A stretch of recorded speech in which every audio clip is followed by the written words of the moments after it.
DK Shivakumar ಸರ್ಕಾರದಲ್ಲಿ ಖಾತೆ ಕಗ್ಗಂಟು ಬಗೆಹರಿತಾ ಇಲ್ಲ. ಸಿಎಂ ಮನವೊಲಿಕೆಗೆ ರಾಮಲಿಂಗಾರೆಡ್ಡಿ ಅವರು ಬಗ್ಗಿಲ್ಲ. ಖುದ್ದು ಈಗ ಉಸ್ತುವಾರಿ ಸುರ್ಜೇವಾಲಾ ಅವರು ಅಖಾಡಕ್ಕಿಳಿದಿದ್ದಾರೆ.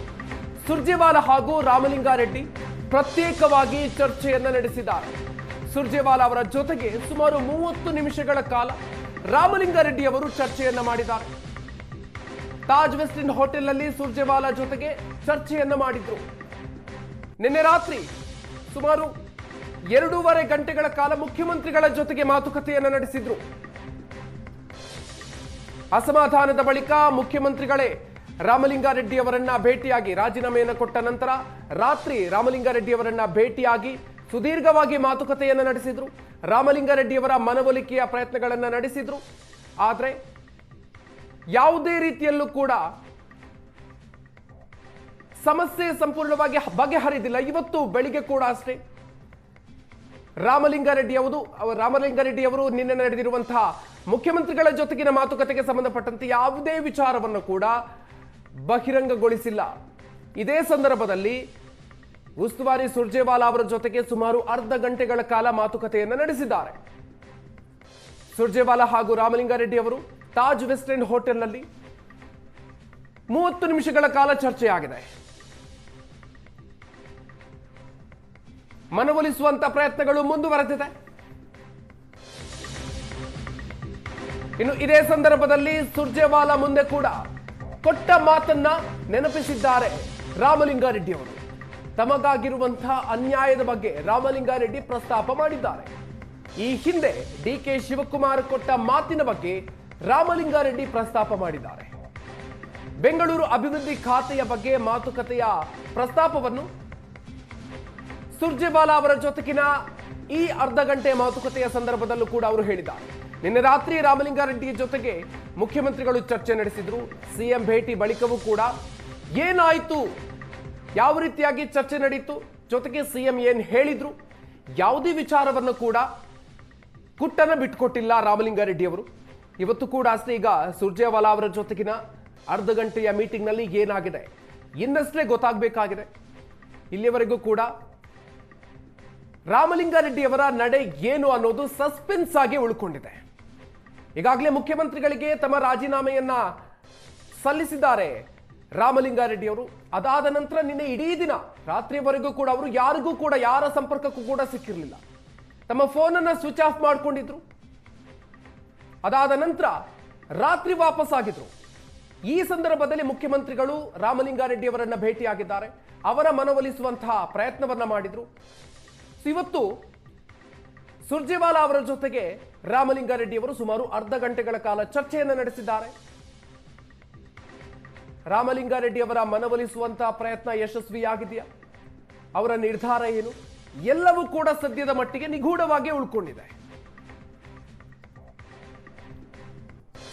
ಬೆಂಗಳೂರು ನಗರಾಭಿವೃದ್ಧಿ ಖಾತೆಯನ್ನು ಬಿಟ್ಟು ಬೇರೆ ಯಾವುದೇ ಖಾತೆ ಬೇಡ ಅನ್ನೋದು ರಾಮಲಿಂಗಾರೆಡ್ಡಿ ಅವರ ಸ್ಪಷ್ಟ ನಿಲುವು ಆಗಿದೆ. ರಾಮಲಿಂಗಾರೆಡ್ಡಿ ಅವರ ಸಮಸ್ಯೆ ಏನು, ಅವರ ಬೇಡಿಕೆ ಏನು ಅನ್ನೋದನ್ನ ಸುರ್ಜೇವಾಲಾ ಆಲಿಸಿದ್ದಾರೆ. ಮೊದಲೇ ನನಗೆ ಯಾಕೆ ಹೇಳಲಿಲ್ಲ ಅಂತ ಸುರ್ಜೇವಾಲಾ ಅವರು ಕೇಳಿದ್ದಾರೆ. ನನಗೆ ಕರೆ ಮಾಡಿ ಕೇಳಬಹುದಾಗಿತ್ತಲ್ವಾ ಅಂತ ಹೇಳಿ ಸುರ್ಜೇವಾಲಾ ಅವರು ಹೇಳಿದ್ದಾರೆ. ನಾನು ಇಂಥದ್ದೇ ಖಾತೆಯನ್ನ ಕೊಡಿ ಅಂತ ಕೇಳಿದವನಲ್ಲ, ನನಗೆ ಭರವಸೆ ಕೊಟ್ಟ ಕಾರಣಕ್ಕಷ್ಟೇ ನಾನು ಕೇಳ್ತಾ ಇರೋದು. ಇದು ನನ್ನ ಆತ್ಮಗೌರವದ ಪ್ರಶ್ನೆ. ಇದು ರಾಮಲಿಂಗಾರೆಡ್ಡಿ ಅವರು ಸುರ್ಜೇವಾಲಾ ಅವರ ಮುಂದೆ ಹೇಳಿದ್ದಾರೆ. ಈ ರೀತಿಯಾಗಿ ಸುರ್ಜೇವಾಲಾ ಮುಂದೆ ತಮ್ಮ ನಿಲುವನ್ನ ಹೇಳಿದ್ದಾರೆ. ನಿಮ್ಮ ಶಕ್ತಿ ಸಾಮರ್ಥ್ಯದ ಬಗ್ಗೆ ನಮಗೆ ಅರಿವಿದೆ, ಖಾತೆಯನ್ನ ಬದಲು ಮಾಡೋ ಬಗ್ಗೆ ಮಾತಾಡ್ತೀನಿ ಅನ್ನುವಂಥ ಮಾತನ್ನು ಸುರ್ಜೇವಾಲಾ ಅವರು ಈ ಸಂದರ್ಭದಲ್ಲಿ ರಾಮಲಿಂಗಾರೆಡ್ಡಿ ಅವರಿಗೆ ಭರವಸೆ ಕೊಟ್ಟಿದ್ದಾರೆ ಅನ್ನುವಂತಹ ವಿಚಾರ ಈಗ ಗೊತ್ತಾಗ್ತಾ ಇದೆ. ಅರ್ಧ ಗಂಟೆಗಳ ಕಾಲ ನಡೆದಿರುವಂತಹ ಮಾತುಕತೆಯಲ್ಲಿ ಈ ರೀತಿಯಾಗಿರುವಂತಹ ಚರ್ಚೆಗಳು ಆಗಿರೋದು ಈಗ ಗೊತ್ತಾಗ್ತಾ ಇದೆ.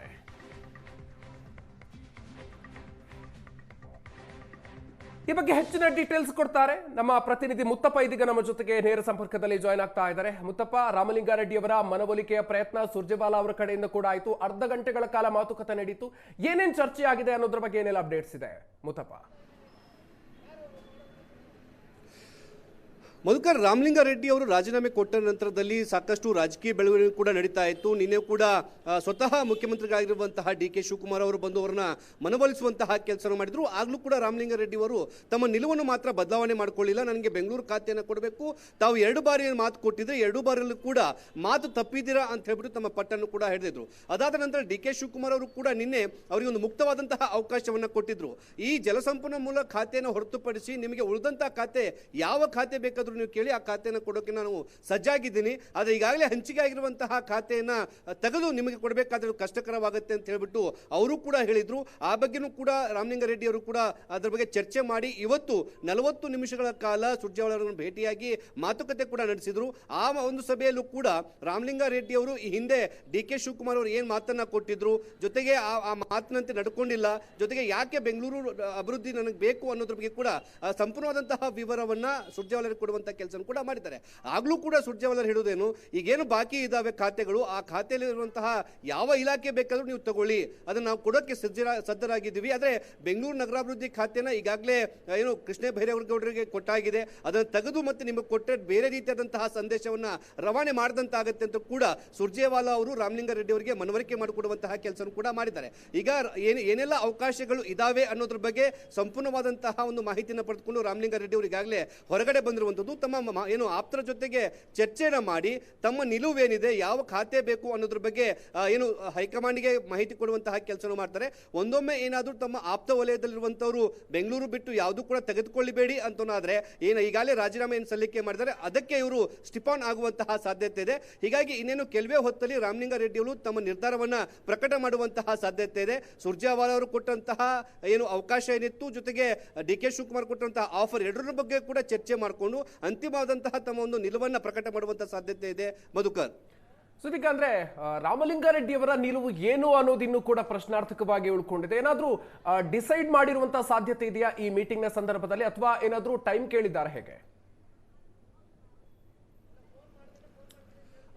ಮಧುಕರ್, ಈಗಾಗಲೇ ರಾಮಲಿಂಗಾರೆಡ್ಡಿ ಅವರು ಕೇವಲ ಕಾಲಾವಕಾಶವನ್ನು ತೆಗೆದುಕೊಂಡು ಬಂದಿರುವಂಥದ್ದು. ಯಾಕಂದ್ರೆ ಸುರ್ಜೇವಾಲಾ ಅವರು ಈಗಾಗಲೇ ಅವರಿಗೆ ಹೇಳಿದ್ದಾರೆ, ನಿಮಗೆ ಈಗ ಉಳಿದಿರುವಂತಹ ಇಲಾಖೆಗಳಲ್ಲಿ ಯಾವ ಇಲಾಖೆ ನಿಮಗೆ ಬೇಕು, ವಸತಿ ಇಲಾಖೆ ಬೇಕು ಅಥವಾ ಬೇರೆ ಯಾವುದೋ ಇಲಾಖೆ ಬೇಕಾದ್ರೆ ಮುಕ್ತವಾಗಿ ನೀವು ಕೇಳಿ, ಆ ಇಲಾಖೆಯನ್ನು ಕೊಡುವಂತಹ ಜವಾಬ್ದಾರಿ ನಮ್ದಾಗಿರುತ್ತೆ.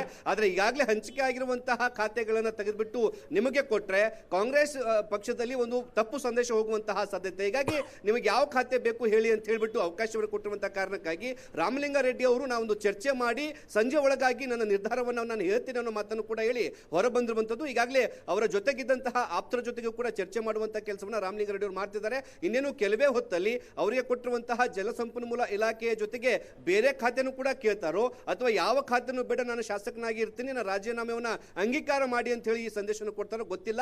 ಈಗಲೂ ಕೂಡ ಅವರ ನಡೆ ಸಾಕಷ್ಟು ನಿಗೂಢವಾಗಿರುವಂತದ್ದು. ಈಗಾಗಲೇ ಆಡುಗೋಡಿಲಿರುವಂತಹ ಒಂದು ಖಾಸಗಿ ಶಾಲೆಯಲ್ಲಿ ಅವರು ತಮ್ಮ ಏನು ಆಪ್ತರ ಜೊತೆಗೂ ಕೂಡ ಸಭೆ ಮಾಡುವಂತಹ ಕೆಲಸವನ್ನು ಮಾಡ್ತಿದ್ದಾರೆ. ಇನ್ನೇನು ಕೆಲವೇ ಹೊತ್ತಲ್ಲಿ ಅವರ ನಿರ್ಧಾರವನ್ನು ಪ್ರಕಟ ಮಾಡುವಂತಹ ಸಾಧ್ಯತೆ ಇದೆ. ಮಧುಕರ್, ಓಕೆ, ಹಾಗೆ ಸಂಪರ್ಕದಲ್ಲಿರಿ ಮುತ್ತಪ್ಪ.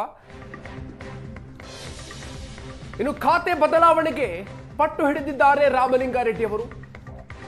ರೆಡ್ಡಿ ಭೇಟಿ ಬಳಿಕ ಸಿಎಂ ಡಿಕೆಶಿ ಜೊತೆಗೆ ಸುರ್ಜೇವಾಲಾ ಅವರು ಚರ್ಚೆಯನ್ನ ನಡೆಸಿದ್ರು. ಖಾತೆ ಬಿಕ್ಕಟ್ಟಿನ ವಿಚಾರಕ್ಕೆ ಸಂಬಂಧಪಟ್ಟಂತೆ ಮುಖ್ಯಮಂತ್ರಿ ಡಿ.ಕೆ. ಶಿವಕುಮಾರ್ ಮತ್ತು ಸುರ್ಜೇವಾಲಾ ಚರ್ಚೆಯನ್ನ ಮಾಡಿದ್ದಾರೆ. ರಾಮಲಿಂಗಾರೆಡ್ಡಿ ಜೊತೆಗೆ ನಡೆದ ಚರ್ಚೆಯ ಬಗ್ಗೆ ಸಮಾಲೋಚನೆಯನ್ನ ನಡೆಸಲಾಗಿದೆ. ಖಾಸಗಿ ಹೋಟೆಲ್ನಲ್ಲಿ ಮುಖ್ಯಮಂತ್ರಿಗಳು ಹಾಗೂ ಸುರ್ಜೇವಾಲಾ ಭೇಟಿಯಾಗಿ ಚರ್ಚೆ ಸಾಧ್ಯತೆ. ಸಿಎಂ ಜೊತೆಗೆ ಚರ್ಚೆಯ ಬಳಿಕ ರಾಹುಲ್ಗೆ ಸುರ್ಜೇವಾಲಾ ಮಾಹಿತಿಯನ್ನ ನೀಡಲಿದ್ದಾರೆ. ನಿನ್ನೆ ರಾತ್ರಿ ಡಿ.ಕೆ. ಶಿವಕುಮಾರ್ ಅವರು ರಾಮಲಿಂಗಾರೆಡ್ಡಿ ಅವರ ಜೊತೆಗೆ ಮಾತುಕತೆಯನ್ನ ನಡೆಸಿದ್ರು. ಸುಮಾರು 2.5 ಗಂಟೆಗಳ ಕಾಲ ಈ ಮಾತುಕತೆ ನಡೆದಿತ್ತು. ಸುದೀರ್ಘವಾಗಿ ಮನವೊಲಿಸುವಂತಹ ಪ್ರಯತ್ನವನ್ನ ಡಿ.ಕೆ. ಶಿವಕುಮಾರ್ ಅವರು ನಡೆಸಿದ್ರು. ಅದಾದ ನಂತರ ಇವತ್ತು ಈಗ ಸುರ್ಜೇವಾಲಾ ಅವರು ಕೂಡ ರಾಮಲಿಂಗಾರೆಡ್ಡಿ ಅವರ ಜೊತೆಗೆ ಚರ್ಚೆಯನ್ನು ನಡೆಸಿದ್ದಾರೆ. ಇದೇ ಸಂದರ್ಭದಲ್ಲಿ ಡಿ.ಕೆ. ಶಿವಕುಮಾರ್ ಹಾಗೂ ಸುರ್ಜೇವಾಲಾ ಅವರು ಕೂಡ ಚರ್ಚೆಯನ್ನ ನಡೆಸಿದ್ದು, ಇದೇ ವಿಚಾರಕ್ಕೆ ಸಂಬಂಧಪಟ್ಟಂತೆ ಯಾವ ರೀತಿಯ ನಿಲುವನ್ನ ತೆಗೆದುಕೊಳ್ತಾರೆ ಅನ್ನೋದು ಕುತೂಹಲ ಇದೆ. ಜೊತೆಗೆ ಇದೇ ವಿಚಾರಕ್ಕೆ ಸಂಬಂಧಪಟ್ಟಂತೆ ರಾಹುಲ್ ಗಾಂಧಿ ಅವರ ಜೊತೆಗೂ ಕೂಡ ರಾಹುಲ್ ಗಾಂಧಿ ಅವರಿಗೆ ಮಾಹಿತಿಯನ್ನ ಸುರ್ಜೇವಾಲಾ ನೀಡಲಿದ್ದಾರೆ. ಹೆಚ್ಚಿನ ಡೀಟೇಲ್ಸ್ ಕೊಡ್ತಾರೆ ಮುತ್ತಪ್ಪ. ಇದೀಗ ಇದೇ ವಿಚಾರಕ್ಕೆ ಸಂಬಂಧಪಟ್ಟಂತೆ ಈಗ ಡಿ.ಕೆ. ಶಿವಕುಮಾರ್ ಹಾಗೂ ಸುರ್ಜೇವಾಲಾ ಅವರು ಕೂಡ ಚರ್ಚೆಯನ್ನ ನಡೆಸಿದ್ದಾರೆ ಅನ್ನುವ ಬಗ್ಗೆ ಮಾಹಿತಿ. ಈ ಸಂದರ್ಭದಲ್ಲಿ ಏನೆಲ್ಲ ಡೀಟೇಲ್ಸ್ ಸಿಗ್ತಾ ಇದೆ, ಏನೆಲ್ಲ ಚರ್ಚೆಯಾಗಿದೆ? ಮಧುಕರ್, ರಾಮಲಿಂಗಾರೆಡ್ಡಿ ಅವರು ರಾಜೀನಾಮೆ ಕೊಟ್ಟ ತಕ್ಷಣವೇ ಈ ಬಗ್ಗೆ ಹೈಕಮಾಂಡ್ ಕೂಡ ಸಾಕಷ್ಟು ಗಂಭೀರವಾಗಿ ಪರಿಗಣಿಸಿ ರಾಮಲಿಂಗಾರೆಡ್ಡಿ ಅವರನ್ನ ಹೇಗಾದ್ರೂ ಮಾಡಿ ಉಳಿಸ್ಕೋಬೇಕು ಅನ್ನೋದು ಹೈಕಮಾಂಡ್ ನ ಮುಂದಿರುವಂತಹ ಒಂದು ಕೆಲಸ. ಯಾಕಂದ್ರೆ ರಾಮಲಿಂಗಾರೆಡ್ಡಿ ಅವರ ಒಂದು ಸಾಮರ್ಥ್ಯ ಏನಂತೇಳಿ ಹೈಕಮಾಂಡ್ ಕೂಡ ಗೊತ್ತಿದೆ. ಬೆಂಗಳೂರು ರಾಜಕಾರಣದಲ್ಲಿ ಏನು ಹಿಂದಿನ 198 ವಾರ್ಡ್ಗಳಿದ್ದಂತಹ ಬಿಬಿಎಂಪಿಯಲ್ಲಿ ಕಡಿಮೆ ಸೀಟ್ಗಳಿದ್ರು ಕೂಡ ಹೇಗೆ ಅಧಿಕಾರಕ್ಕೆ ಬಂದ್ರು ಅನ್ನೋದು ಕೂಡ ಹೈಕಮಾಂಡ್ ಗೊತ್ತಿದೆ. ಹೀಗಾಗಿ ರಾಮಲಿಂಗಾರೆಡ್ಡಿ ಅವರನ್ನ ಹೇಗಾದ್ರೂ ಮಾಡಿ ಉಳಿಸ್ಕೋಬೇಕು ಅನ್ನೋ ಒಂದು ಕೆಲಸಕ್ಕೋಸ್ಕರ ಸಾಕಷ್ಟು ಸರ್ಕಸ್ ಅನ್ನು ಕೂಡ ಕಾಂಗ್ರೆಸ್ನ ಹೈಕಮಾಂಡ್ ಕೂಡ ಮಾಡ್ತಿದ್ದಾರೆ. ಮುಖ್ಯಮಂತ್ರಿಗಳು ನಿನ್ನೆ ಭೇಟಿಯ ನಂತರದಲ್ಲಿ ಸುರ್ಜೇವಾಲಾ ಮತ್ತು ವೇಣುಗೋಪಾಲ್ ಅವರಿಗೆ ಸಂಪೂರ್ಣವಾದಂತಹ ಮಾಹಿತಿಯನ್ನು ಕೊಟ್ಟರು. ಆ ಮಾಹಿತಿ ನಂತರದಲ್ಲಿ ಸುರ್ಜೇವಾಲಾ ಅವರು ಇವತ್ತು ಬೆಳಗಿನ ಜಾವ ಕರೆ ಮಾಡಿ ನನ್ನನ್ನು ಭೇಟಿಯಾಗಿ ಅಂತೇಳಿ ರಾಮಲಿಂಗಾರೆಡ್ಡಿ ಅವರು ಕೂಡ ಹೇಳಿದ್ರು. ಹೀಗಾಗಿ ರಾಮಲಿಂಗಾರೆಡ್ಡಿ ಅವರು 40 ನಿಮಿಷಗಳ ಕಾಲ ಸುರ್ಜೇವಾಲಾ ಜೊತೆಗೆ ಮಾತುಕತೆಯನ್ನು ನಡೆಸಿ ರಾಮಲಿಂಗಾರೆಡ್ಡಿ ಅವರ ನಿಲುವು ಏನು ಅಂತ ಹೇಳಿಬಿಟ್ಟು ಸುರ್ಜೇವಾಲಾ ಕೂಡ ಪಡೆದುಕೊಂಡಿದ್ದಾರೆ. ಈಗ ಆ ಒಂದು ವಿಚಾರವನ್ನ ವೇಣುಗೋಪಾಲ್ ಹಾಗೂ ರಾಹುಲ್ ಗಾಂಧಿ ಅವರಿಗೆ ಮಾಹಿತಿ ಕೊಡುವಂತಹ ಕೆಲಸವನ್ನು ಸುರ್ಜೇವಾಲಾ ಅವರು ಮಾಡ್ತಾರೆ. ಅದಾದ ನಂತರದಲ್ಲಿ ರಾಮಲಿಂಗಾರೆಡ್ಡಿ ಅವರು ಸಂಜೆಯೂ ಕೂಡ ಕಾಲಾವಕಾಶ ಪಡೆದುಕೊಂಡಿರುವಂತಹ ಕಾರಣಕ್ಕಾಗಿ ಅವರ ಅಂತಿಮವಾದಂತಹ ನಿಲುವನ್ನು ತಿಳಿದುಕೊಂಡು ಕಾಂಗ್ರೆಸ್ ಹೈಕಮಾಂಡ್ ಕೂಡ ಒಂದು ಅಂತಿಮವಾದಂತಹ ಒಂದು ನಿಲುವನ್ನು ಪ್ರಕಟ ಮಾಡುವಂತಹ ಸಾಧ್ಯತೆ ಇದೆ. ಆದರೆ ಕಾಂಗ್ರೆಸ್ ಹೈಕಮಾಂಡ್ಗೆ ಒಂದಂತೂ ಸ್ಪಷ್ಟತೆ ಇದೆ, ರಾಮಲಿಂಗಾರೆಡ್ಡಿ ಅವರನ್ನ ಕಳ್ಕೋಬಾರದು. ಅವ್ರನ್ನ ಕಳ್ಕೊಂಡ್ರೆ ಮುಂದಿನ ದಿನಗಳಲ್ಲಿ ಬೆಂಗಳೂರು ರಾಜಕಾರಣ ಸೇರಿದಂತೆ ರಾಜ್ಯದ ರಾಜಕಾರಣದಲ್ಲೂ ಕೂಡ ದೊಡ್ಡ ನಷ್ಟವಾಗುವಂತಹ ಸಾಧ್ಯತೆ ಇರುವಂತಹ ಕಾರಣಕ್ಕಾಗಿ ಅವ್ರನ್ನ ಉಳಿಸ್ಕೊಳ್ಳೋದಕ್ಕೆ ಸರ್ವ ಪ್ರಯತ್ನ ಕೂಡ ಹೈಕಮಾಂಡ್ ಮಾಡ್ತಿರುವಂತದ್ದು. ಹೀಗಾಗಿ ರಾಮಲಿಂಗಾರೆಡ್ಡಿ ಅವರು ತಮ್ಮ ನಿಲುವನ್ನು ಹೇಗೆ ಪ್ರಕಟ ಮಾಡ್ತಾರೆ ಅಂತ ಕೂಡ ಗೊತ್ತಾಗ್ತಾ ಇಲ್ಲ.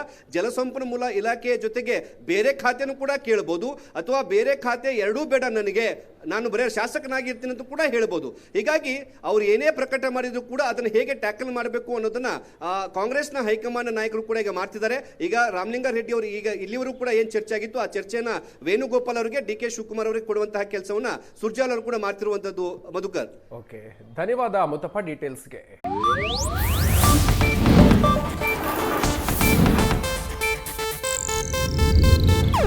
ಇದು ಏಷ್ಯಾನೆಟ್ ನ್ಯೂಸ್ ನೆಟ್ವರ್ಕ್ ಪ್ರಸ್ತುತಿ.